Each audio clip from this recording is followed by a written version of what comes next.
Chair ಉಳಿಸ್ಕೊಳ್ಳೋದೇ ಸಾಕಾಗಿದೆ ಕಣೋ. ಹಳೆ ಸಿದ್ದರಾಮಯ್ಯ ಇಲ್ಲ ಅಂತ 1000 ಸಾರಿ ಹೇಳಿದ್ದೀನಿ, ಕಳೆದೋಗವ್ರೆ ಅಂತ ಹೇಳಿದ್ದೀನಿ.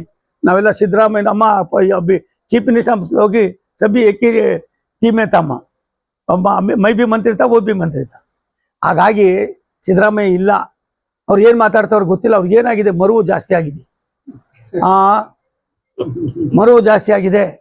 ಆ ಮರುವಿನಲ್ಲಿ ಇನ್ಯಾರನ್ನೋ ತೃಪ್ತಿ ಪಡ್ಸಕ್ ಹೋಗಿ ನನ್ನಲ್ಲಿ ತೆಗೆದು ಬಿಡ್ತಾರೋ ಅಂತ ಅಂದ್ಬಿಟ್ಟು ಅಂಥವ್ರು ಆಗ್ಬಾರ್ದು. ಕುರ್ಚಿ ಅನ್ನೋದಕ್ಕಿಂತ ಹೆಚ್ಚಾಗಿ ನಾನು ಸಿದ್ದರಾಮಯ್ಯನವ್ರ ತುಂಬ ಹತ್ರದಲ್ಲಿ ನೋಡಿದ್ದೀನಿ. ಇವತ್ತಿನ ಸಿದ್ದರಾಮಯ್ಯನವರ ಅವತ್ತಿನ ಸಿದ್ದರಾಮಯ್ಯನೇ ಬೇರೆ, ಇವತ್ತಿನ ಸಿದ್ದರಾಮಯ್ಯನೇ ಬೇರೆ. ಆದರೆ ಒಂದು ಸತ್ಯ, ನಾವೆಲ್ಲ ಈ ದೇಶದ ಮಣ್ಣಿನ ಮಕ್ಕಳು, ಭಾರತೀಯರು. ಭಾರತ ದೇಶದ ವ್ಯವಸ್ಥೆಯಲ್ಲಿ ಒಂದು ಸಣ್ಣ ಅಪಚಾರ ಮಾಡಿದ್ರು ಕೂಡ ಆ ಭಾರತಾಂಬೆ ನಿಮ್ಮನ್ನ ಸುಮ್ಮನೆ ಬಿಡೋದಿಲ್ಲ, ನೆಮ್ಮದಿಯಾಗಿರೋಕ್ಕೂ ಬಿಡೋದಿಲ್ಲ. ನೀವೇನೂ ಆಗೋದಿಲ್ಲ, ಎಲ್ಲ ಒಂದು ಕಡೆ ಸುಟ್ಟೋಯ್ತೀರ.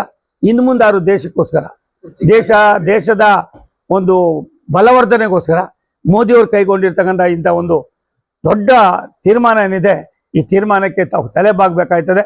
ತಲೆ ಬಾಗಿದ್ರೆ ದೇಶದಲ್ಲಿ ಇರೋದಕ್ಕೆ ನಿಮಗೂ ಕೂಡ ಅರ್ಹತೆ ಇದೆ. ಇಲ್ಲ ಅಂದ್ರೆ ಬಾಕಿ ನೀವೇ ತೀರ್ಮಾನ ಮಾಡ್ಕೊಳ್ಳಿ. ರನ್ ಟಿವಿ ನ್ಯೂಸ್ ವಿಡಿಯೋಸ್ ನೋಡಲು ಸಬ್ಸ್ಕ್ರೈಬ್ ಮಾಡಿ, ಬೆಲ್ ಐಕಾನ್ ಪ್ರೆಸ್ ಮಾಡಿ.